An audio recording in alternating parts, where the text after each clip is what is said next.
Graça e paz a todos. Amém. Vamos ler a palavra de Deus. Abra sua Bíblia em Gênesis, capítulo 28, versículo 10. A visão da escada de Jacó. Primeiro livro da Bíblia, Gênesis, o início, o princípio. Conta a história da criação de Abraão, Isaque e Jacó, da formação das 12 tribos. Capítulo 28, versículo 10, a visão da escada de Jacó. Amém? Todos encontraram? Partiu, pois, Jacó de Berseba e foi a Harã, e chegou a um lugar onde passou a noite, porque já o sol era posto. E tomou uma das pedras daquele lugar e a pôs por seu travesseiro e deitou-se naquele lugar. E sonhou, diga comigo, e sonhou. E eis uma escada posta na terra, cujo topo tocava nos céus, e eis que os anjos de Deus subiam e desciam por ela, e eis que o Senhor estava em cima dela e disse: Eu sou o Senhor Deus de Abraão teu pai, e o Deus de Isaque. Esta terra em que estás deitado darei a ti e à tua descendência, e a tua descendência será como o pó da terra, e estender-se-á ao ocidente e ao oriente, e ao norte e ao sul. E em ti, na tua descendência, serão benditas todas as famílias da terra. Eis que estou contigo e te guardarei, por onde queres que fores, e te farei tornar a esta terra, porque não te deixarei. Diga comigo, porque não te deixarei, até que haja cumprido o que te tenho falado. Amém. Acordando, pois, Jacó do seu sono, disse: Na verdade, o Senhor está neste lugar, e eu não o sabia. E temeu e disse: Quão terrível é este lugar! Esta não é outro lugar senão a casa de Deus, e esta é a porta dos céus. Feche sua Bíblia, feche seus olhos, vamos orar. Senhor meu Deus, nós sabemos que o Senhor está presente, porque sabemos que o Senhor recebeu o nosso louvor, o Senhor já falou aos nossos corações, e o Senhor quer fazer fluir água viva de dentro de nós, água eterna. Por isso te pedimos que o Senhor se manifeste, que o Senhor se manifeste por intermédio de mim, por intermédio da sua palavra, que os sinais, os milagres e os prodígios, as maravilhas sejam derramadas sobre este lugar. Senhor, eu te peço em especial que toda imagem, que toda idolatria, que toda falsidade, que todo engano seja desfeito em nome de Jesus. Senhor, te pedimos a sua palavra rema, revelada, profética e apostólica para um novo tempo. Obrigado, Senhor, por tudo que o Senhor fez e por tudo que o Senhor está fazendo. Obrigado pelas suas promessas. Obrigado pelas promessas que o Senhor tem colocado sobre a nossa descendência. Senhor, novamente eu te peço, me usa, que não seja uma palavra humana, que não seja uma palavra teológica, mas que seja o Senhor falando aos nossos corações. Amém? Você crê? Amém. Amém. Esse é um texto que eu gosto muito, já ouvi meu pai ministrar ele muitas vezes. Na escola de líderes, principalmente, ele ministrou e detalhou esse texto muito bem. E é um texto que eu tenho como uma palavra rema, uma palavra especial para a minha vida. Eu gostaria de compartilhar algumas coisas com vocês hoje. Essa palavra é muito interessante porque começa com Jacó.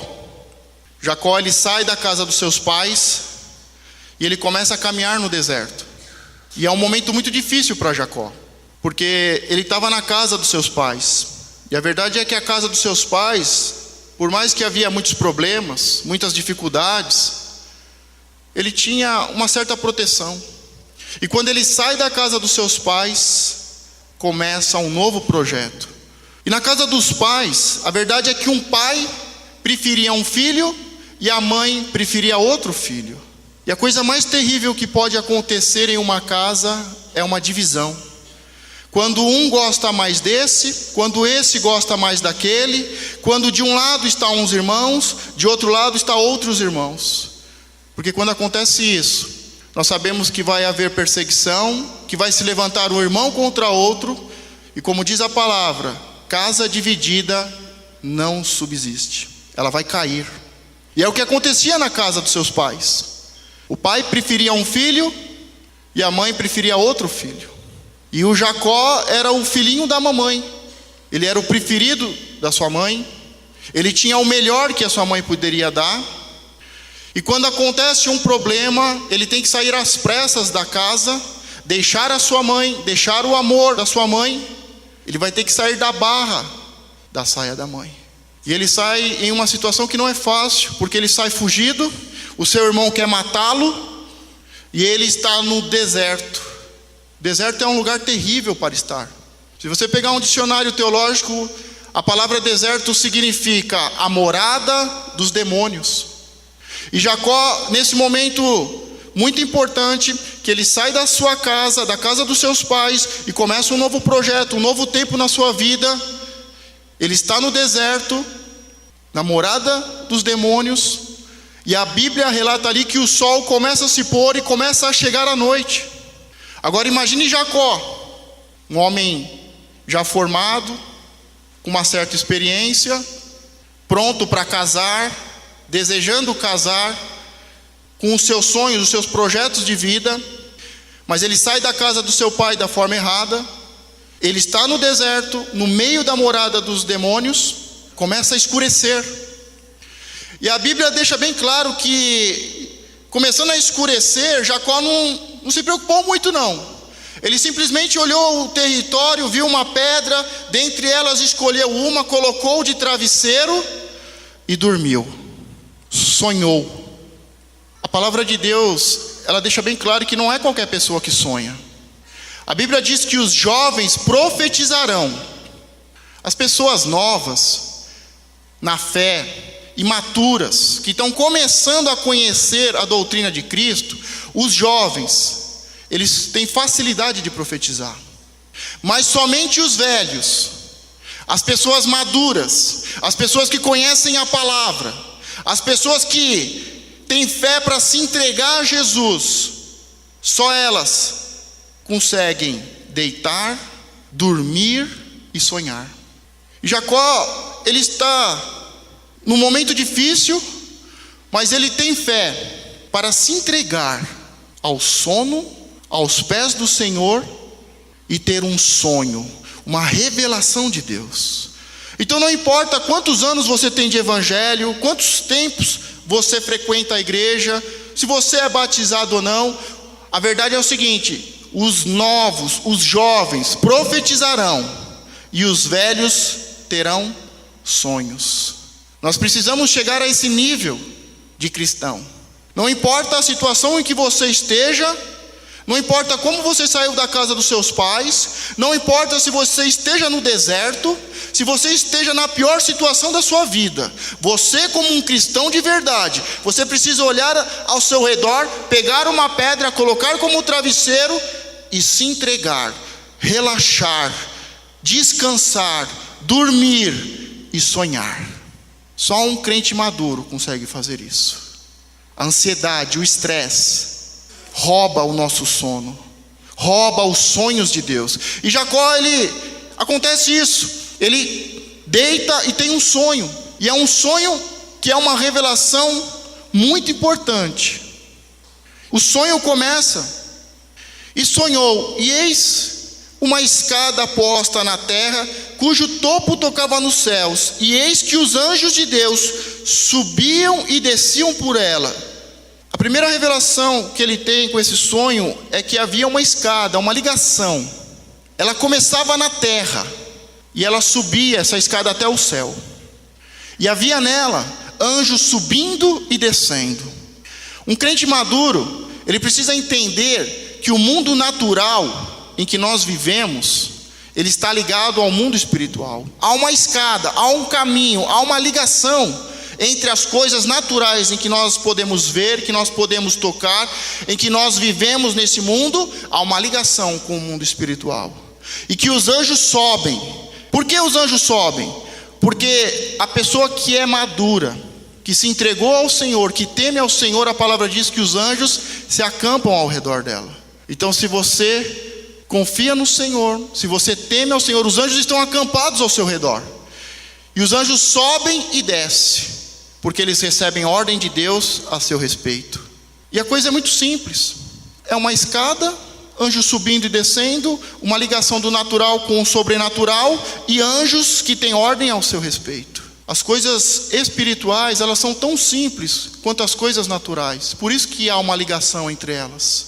É comum a gente ouvir e ver cultos muito espirituais, cultos em que todo mundo cai, cultos em que coisas sobrenaturais acontecem, cultos em que anjos descem, anjos caem. Anjo que desce, que cai, é anjo caído, é demônio. Às vezes você vai em algum culto, os anjos estão descendo. Não, os anjos sobem, porque a coisa começa em você, começa ao seu redor. Se você tiver um coração temente ao Senhor, o sobrenatural está ao seu redor. Os anjos estão te livrando e te guardando de todo mal. Você pode estar no deserto, na morada do demônio, dos espíritos malignos, dos principados e potestades. Mas se você é um crente maduro, que deita, que descansa, que se entrega no Senhor, os anjos estão ao seu redor. Você não precisa temer nada. Nada de mal vai te acontecer. O natural e o sobrenatural estão intimamente ligados. E continua a revelação dizendo: eis que o Senhor estava em cima dela e disse: eu sou o Senhor, Deus de Abraão teu pai, e o Deus de Isaque. Esta terra em que estás deitado darei a ti e a tua descendência. Então Jacó, ele deita, dorme, ele vê uma escada, vê anjo subindo e descendo, uma ligação da terra, e essa escada terminava no céu, e em cima da escada estava o Senhor Deus. Diga comigo: o Senhor Deus. Agora o que mais me chama a atenção é que Deus tem que se apresentar a Jacó. Deus chega para Jacó e fala: Jacó, eu sou o Senhor Deus, o Deus de Abraão seu pai, o Deus de Isaque seu pai. Sabe por quê? Porque Jacó só tinha ouvido histórias. Jacó, ele nasceu e ele cresceu em um lar em que se conhecia Deus. Ele era filho e neto de homens e mulheres de Deus, que tiveram um encontro com Deus, que tiveram seus nomes mudados, que foram chamados e receberam promessas, mas Jacó não conhecia Deus. Por isso que nesse momento, eu cheguei aqui e comecei a mensagem. Eu não cheguei aqui e falei: olha, o meu nome é Marcos, eu sou filho do pastor tal, da pastora, não sei o que, tenho tantos anos, tenho tantas filhas, porque vocês me conhecem, eu conheço vocês. Agora, nesse momento, Deus tem que se apresentar a Jacó, porque Jacó não conhece Deus. E a pergunta é: você conhece Deus? Eu sei que todo mundo aqui já é crente há muitos anos, mas a pergunta é para você mesmo. Você conhece Deus?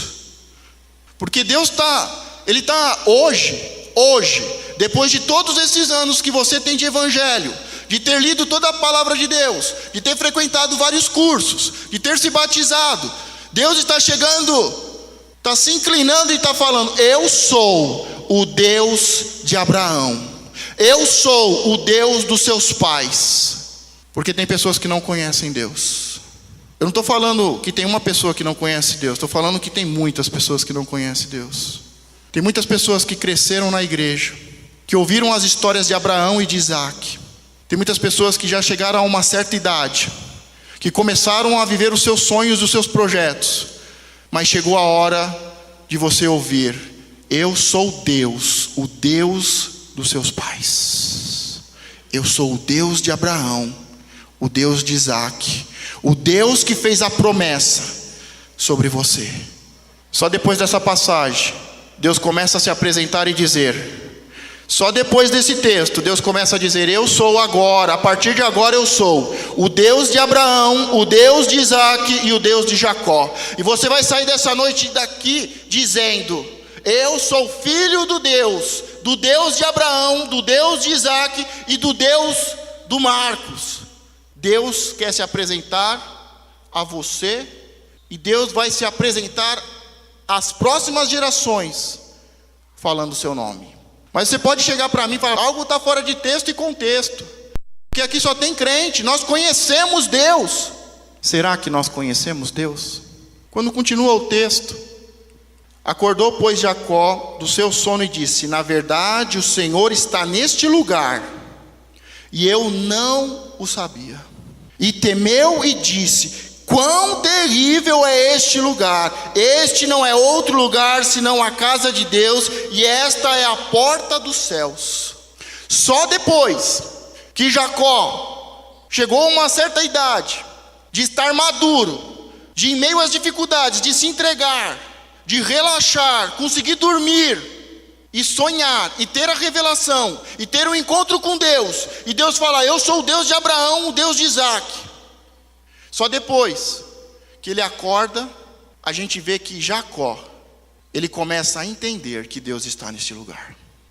Só depois disso, ele começa a entender que aquele lugar não era qualquer lugar, mas que Deus estava naquele lugar, que aquele lugar não era outro senão a casa de Deus e uma porta para os céus. E o que mais me chama a atenção é o espanto, é a reverência, é a honra, é o temor de Jacó. Sabe por que as pessoas não têm respeito à casa de Deus? Sabe por que as pessoas não têm compromisso com a casa de Deus, com o Deus de Abraão e de Isaac? Sabe por que as pessoas não são ofertantes e dizimistas? Eu sei que aqui todos são ofertantes e dizimistas, mas você sabe por que uma pessoa não é dizimista? Você pode ter 1000 teorias, porque a pessoa tem medo, porque a pessoa acha que vai faltar, porque ela não vai ser trouxa e dar dinheiro para o pastor, para a igreja. O único motivo real e espiritual que uma pessoa não é dizimista é porque ela não conhece a Deus. Sabe por quê? Semana passada teve o dia da ceia e das entregas das primícias e do dízimo, e muitos não entregaram porque não conhecem a Deus. Não existe outra explicação. Você pode falar: não, é que eu estou num momento difícil. Não, é porque a situação não ajudou. É porque esse mês não sobrou. A única explicação que existe bíblica para quem não é dizimista é essa: não conhece a Deus. E a revelação que você tem hoje, e você pode se basear nela, se você conhece a Deus ou não, é se você é dizimista ou não. Se você não é dizimista, eu estou afirmando que você não conhece a Deus. Você nunca teve um encontro com Deus. Você está vivendo no engano, você está vivendo uma mentira, você foi presa e vive nas cadeias da religiosidade e da idolatria. E Deus quer te libertar dessa situação hoje. Não para você ser dizimista, mas para você ter um encontro com Ele. Porque quando continua o texto, a coluna de Betel: então levantou-se Jacó pela manhã de madrugada e tomou a pedra que tinha posto sobre seu travesseiro e a pôs por coluna. Diga: coluna. E derramou azeite em cima dela e chamou o nome daquele lugar Betel. O nome, porém, daquela cidade antes era Luz.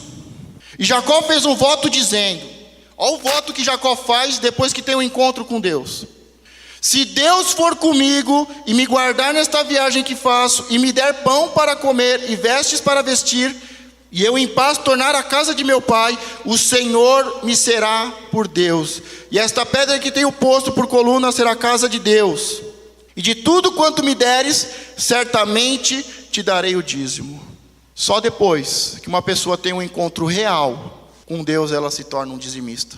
Só depois que ela tem um encontro real com Deus, ela vai ter um projeto de vida, de caminhar, de sair de um lugar, de chegar ao outro, de conquistar, com a proteção de Deus, com a bênção de Deus, com a prosperidade para comer, para se vestir, e com o voto de que tudo que chegar à minha mão, eu sei que foi o Senhor que me deu.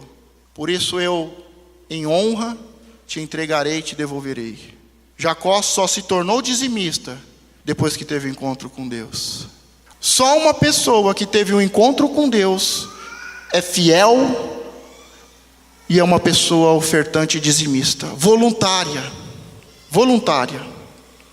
Você pode estar se perguntando, você pode estar imaginando, você pode estar em dúvida: será que essa palavra é para mim? O que Deus está querendo falar comigo? Será que é porque entrou pouca oferta e pouco dízimo a semana passada? O que está acontecendo? Por que Deus está falando isso? Algo está errado? Algo aconteceu?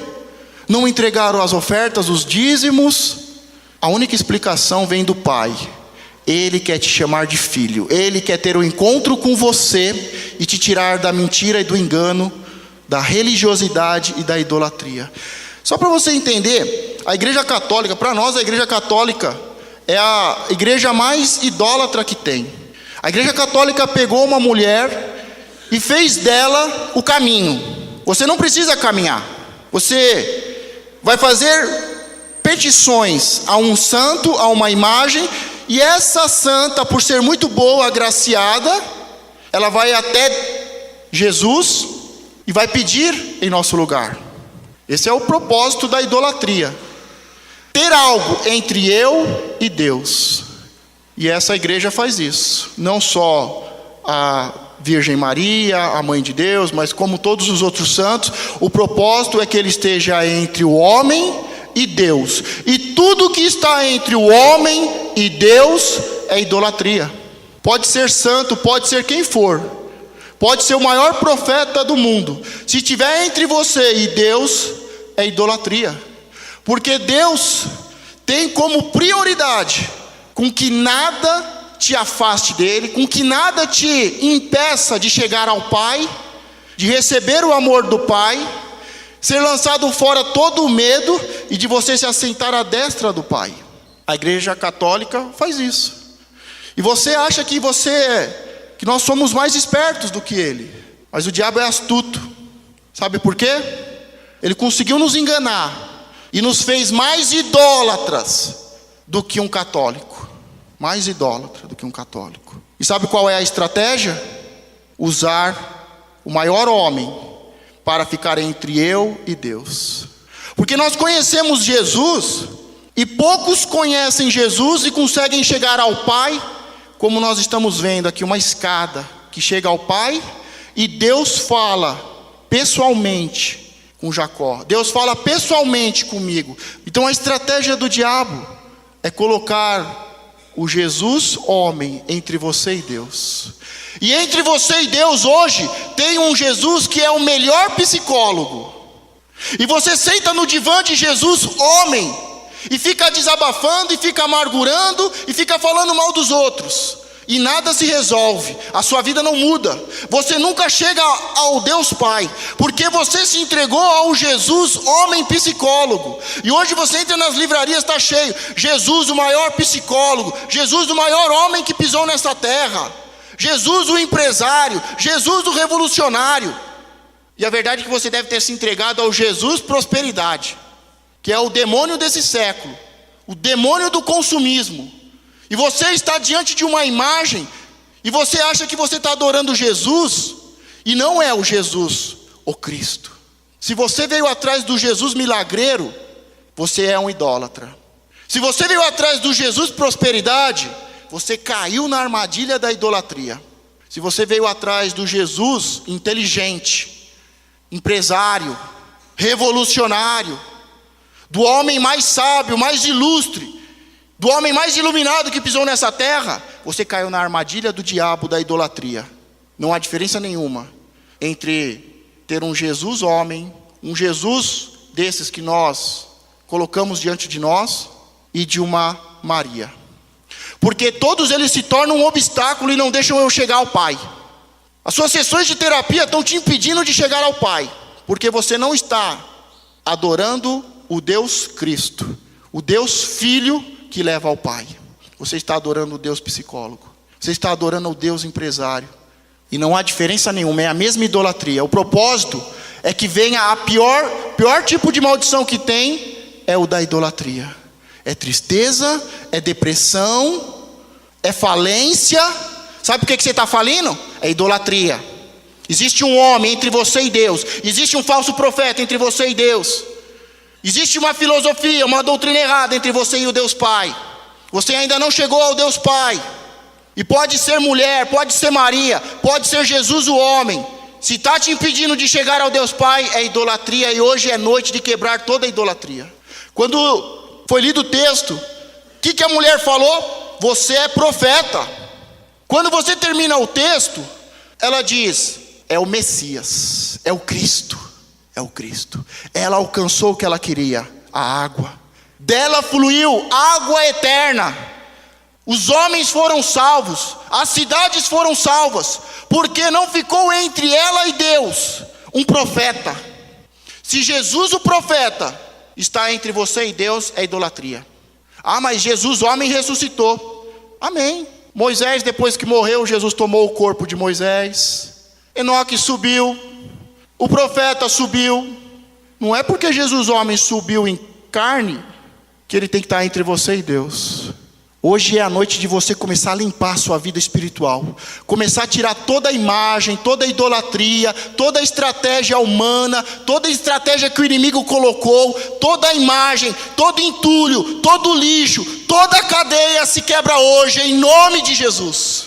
Hoje chega o dia em que temos que ter uma escada diante de nós, que está no chão, na terra, e que o topo está no céu, e que o Deus Pai fala conosco. Aquela escada representa Jesus, o verdadeiro Jesus. Não é qualquer Jesus. Não é o Jesus da católica, dos evangélicos. Não é o Jesus do espiritismo.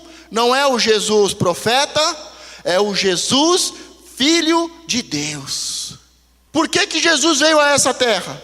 Qual é o propósito de Jesus ter vindo a essa terra? Ele mesmo diz: eu sou a verdade.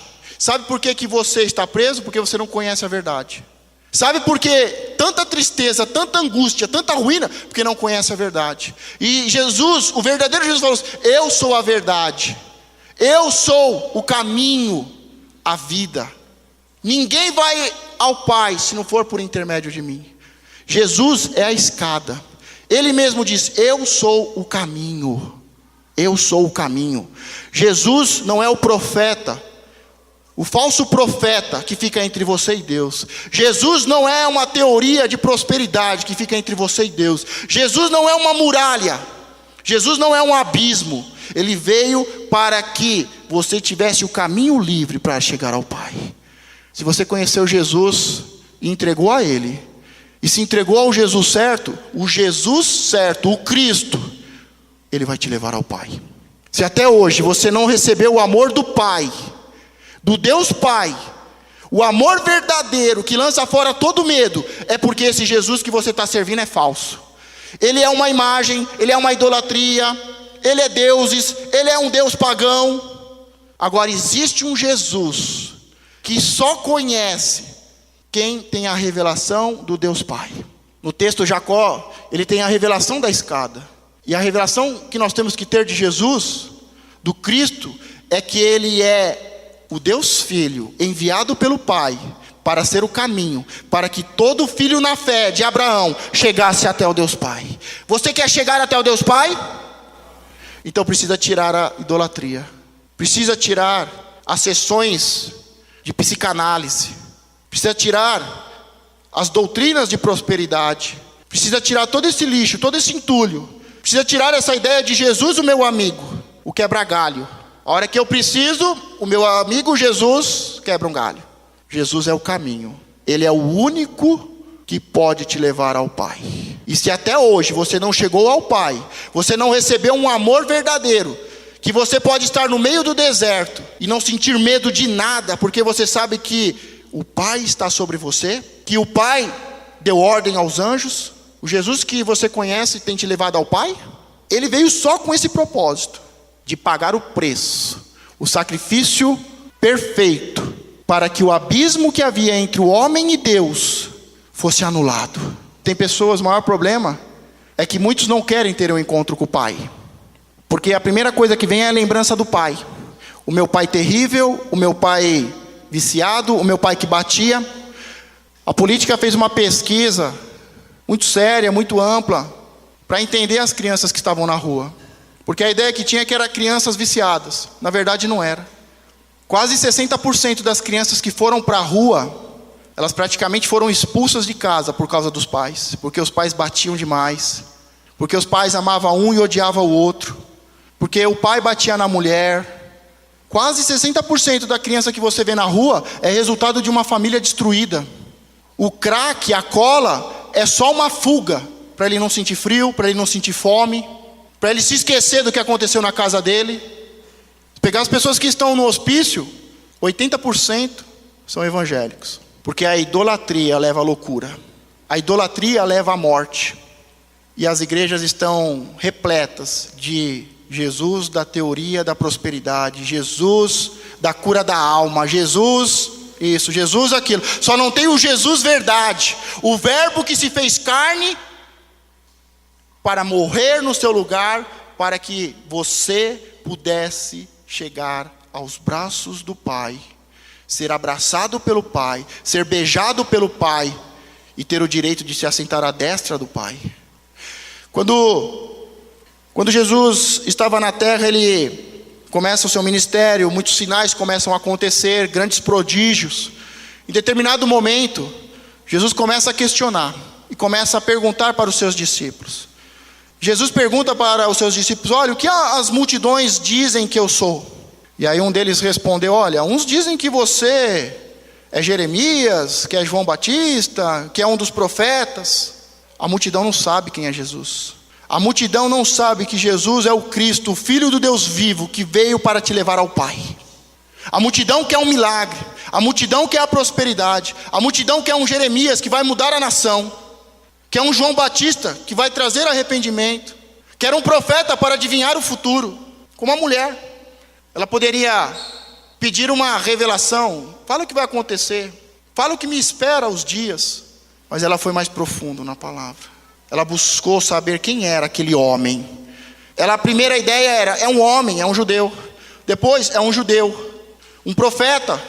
E por último, ela entendeu que ele era o Messias. Chegou a hora de nós termos a compreensão de quem é Jesus. E a multidão falava: ninguém.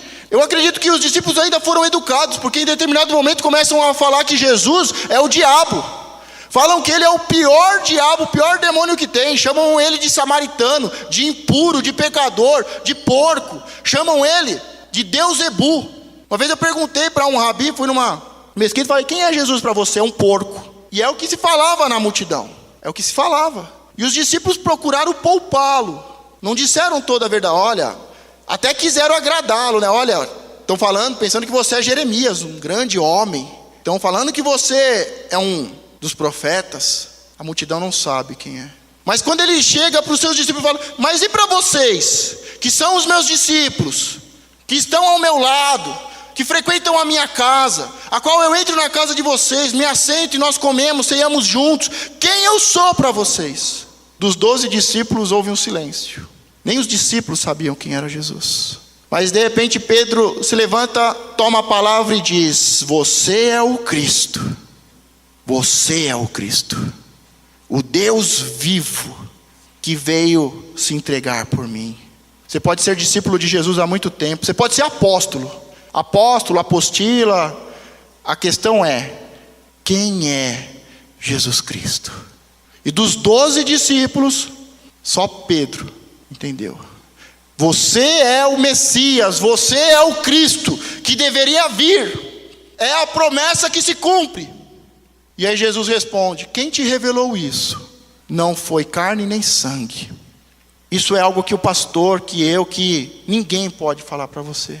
Essa revelação só vem por Deus. Porque o interesse maior de Deus é que você entenda que você tem a revelação que não vem do homem, que não vem da carne, que não vem do sangue. A revelação de que Jesus Cristo é o Deus Filho que foi enviado por você, para morrer por você. E ele não é o meio, ele não é o fim, ele é o meio. É por intermédio dele que você vai chegar ao Pai. O propósito é que você chegue ao Pai. Por isso que a revelação não veio nem de Jesus, mas veio de Deus, do Deus Pai. Não foi carne e sangue que te revelou isso, mas foi o Pai. O maior interessado que você seja liberto dessa falsidade, dessa mentira religiosa, dessa idolatria, desse paganismo, que é muito pior do que o que está na igreja católica. Quem é o maior interessado? Que você entenda quem é Jesus e o que ele veio fazer na sua vida, e que você precisa se desprender dessas mentiras, desses falsos cristos e dos anticristos que vão vir. O maior interessado em te libertar, em abrir os seus olhos, é o Pai, porque Ele te ama, e Ele enviou o seu Filho, porque amou o mundo de tal maneira. Ele te ama, por isso Ele está te revelando isso. Ele sonha em te abraçar, em te dar todo o amor que você nunca teve até hoje, em te chamar de filho, em dizer: se assente à minha destra, porque por intermédio de Jesus Cristo nós chegamos ao Pai. Eu nas minhas forças não posso chegar. Em Cristo Jesus eu sou mais que vencedor. Em Cristo Jesus eu sou santificado. Em Cristo Jesus eu me assento à destra do Pai. Esta que é a função do Deus Filho. O Pai te espera com os braços abertos e com um lugar reservado. Jesus fez uma grande obra de morrer e ressuscitar por você, e de abrir uma porta no mundo espiritual, e de estender um caminho novo que te leva ao Pai. E o papel do Espírito Santo que está aqui hoje, primeira coisa é que ele não é um espírito, ele não é uma pessoa, ele é Deus. Deus Pai, Deus Filho, Deus Espírito Santo. Então, o Deus Espírito Santo que foi enviado a nós, o Consolador que está ao seu lado, ele veio para te consolar, ser o seu juiz.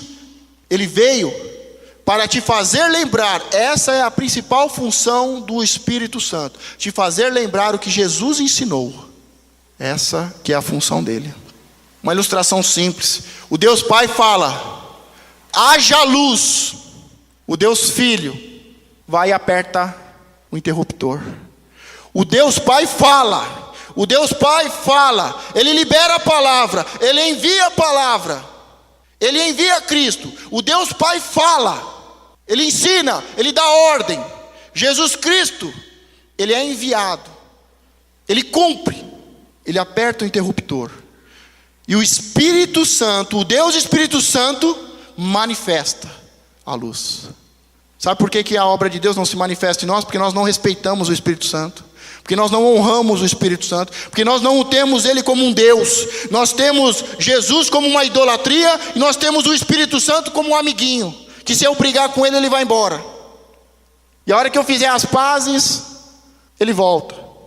Eles são deuses, e cada um cumpre a sua função. O Deus Espírito Santo está te fazendo lembrar tudo que Jesus Cristo ensinou, para que você, por intermédio de Cristo, chegue ao Pai.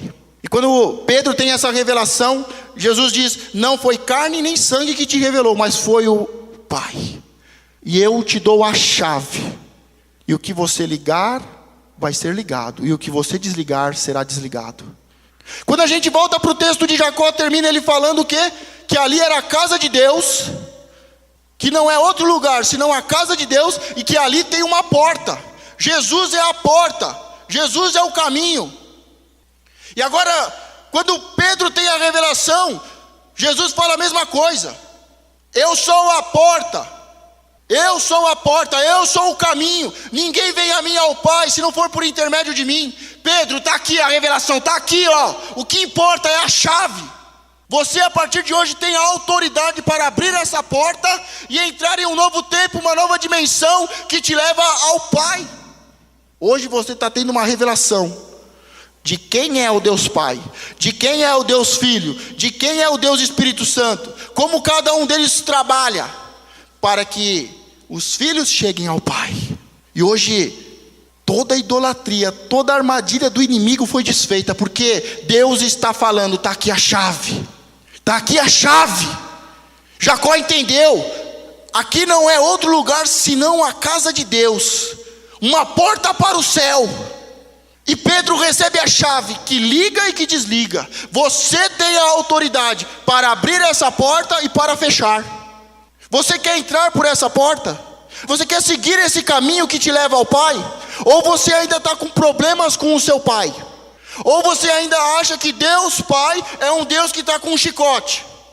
Ou você ainda não sabe quem você é, que não merece as bênçãos e o amor do Pai. É o filho pródigo. Em Cristo Jesus, eu sou mais que vencedor. Pela fé, eu sou filho de Abraão, herdeiro de Abraão e cordeiro em Cristo. E em Cristo Jesus, eu sou o filho amado, a qual Deus tem prazer e a qual tem o direito, que venceu a morte, de se assentar à destra do Pai. Deus quer te levar ao céu. Deus quer te levar ao céu e te fazer assentar à destra dele. Eu fico olhando os dois discípulos de Jesus lá, duas crianças brigando. E todos eles, quem vai ser o maior? Quem vai sentar do lado direito? Quem vai sentar do lado esquerdo? A religiosidade pensa desse jeito.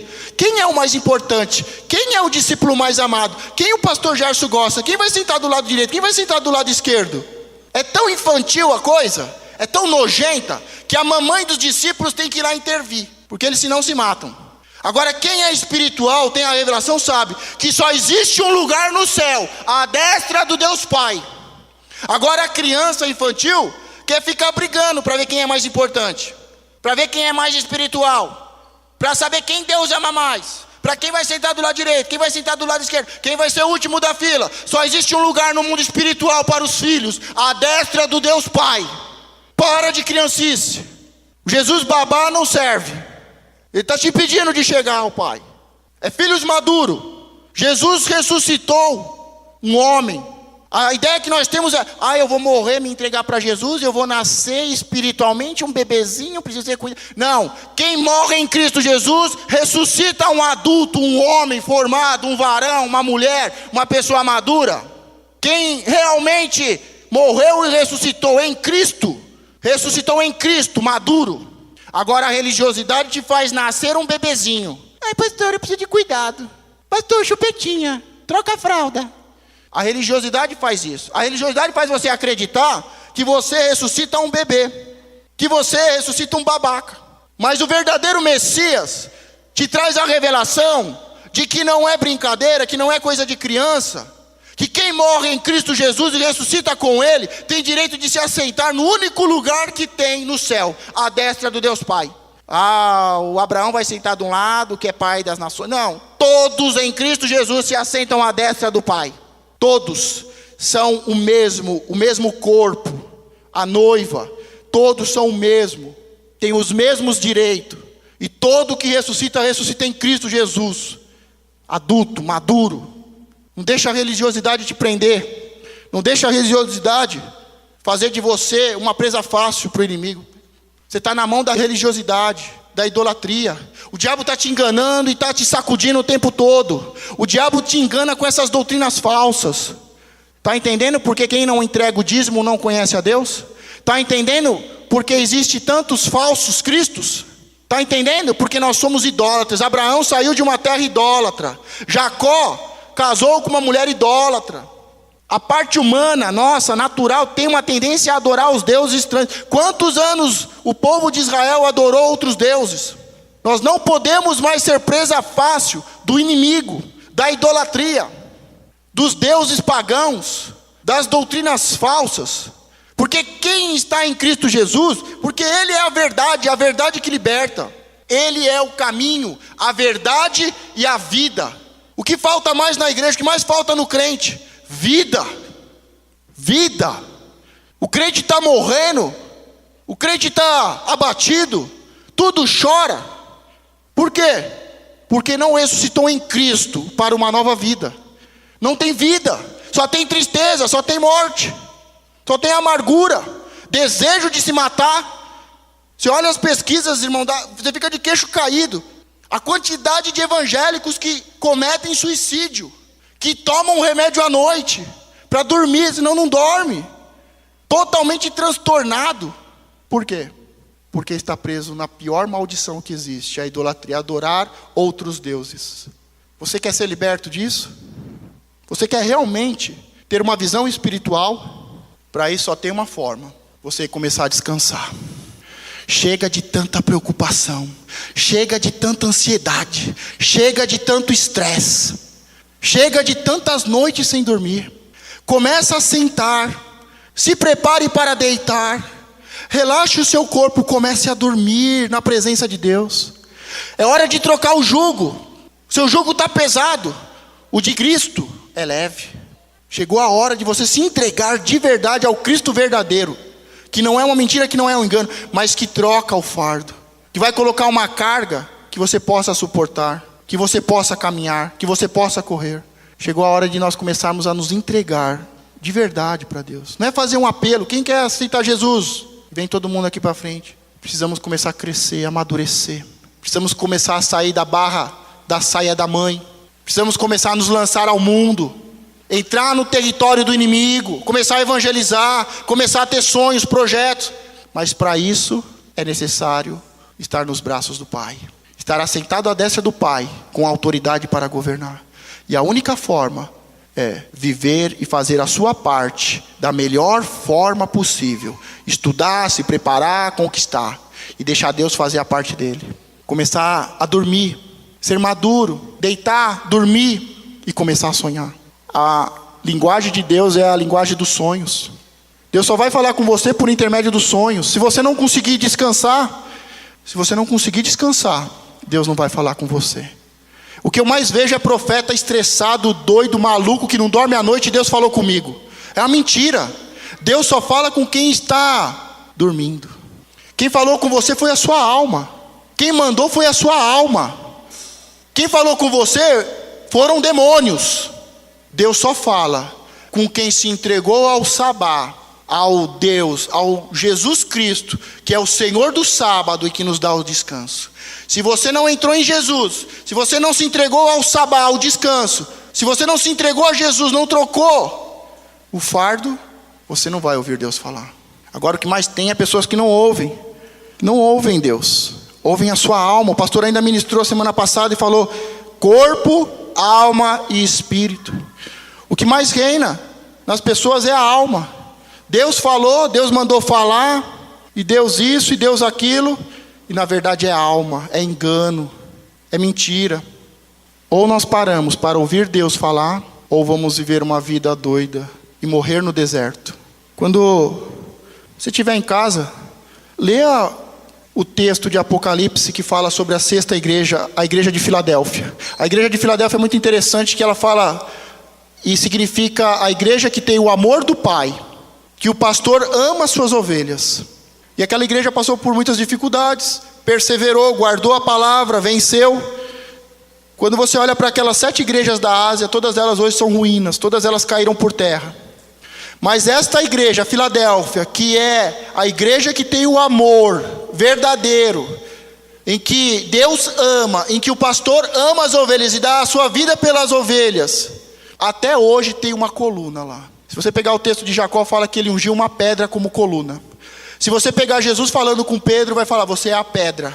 Nós devemos ter a revelação para sermos a pedra, a coluna fundamental da igreja. E quando você pega essa igreja, ela tem uma coluna. É a única que tem uma coluna hoje. As outras tudo caíram, todas caíram. Muitas igrejas vão cair, irmão, porque foram abertas na alma, na mentira, no engano, vivem na idolatria. Mas a igreja que recebeu a revelação e que tem o amor do Pai, que o pastor dá a vida por elas, pode acontecer o que acontecer, passar os anos, pode todas as igrejas caírem, mas aquela igreja, a Filadélfia, a igreja do amor, tem uma coluna até hoje como um memorial para dizer: Jacó ungiu uma pedra, uma coluna. Pedro recebeu a revelação. Você é uma pedra? Você é uma coluna? E o mais interessante, o lugar que essa igreja está, em volta tem muita uva, muito vinho, muita alegria. Mas é um lugar onde mais mexe a terra naquela região. Toda hora as casas são derrubadas e tem que construir novamente a casa. Mas a igreja que é verdadeira pode vir, as águas, os ventos, as tempestades, pode mexer a terra. Deus pode sacudir a terra, como diz Isaías. Mas a igreja que tem uma coluna fica de pé. Essa igreja que tem uma coluna até hoje lá, Deus fala que a nova Jerusalém vai descer sobre ela. Que aquela coluna vai fazer parte da coluna da nova Jerusalém. Os 12 apóstolos foram chamados e Jesus falou: vocês são colunas. Uma coluna se desviou, Judas. E essa igreja tem uma coluna ali, que ela vai ser a coluna que a Nova Jerusalém vai descer. Você leia em casa Apocalipse 3, a 6ª carta. É linda essa igreja. Amém? Amém.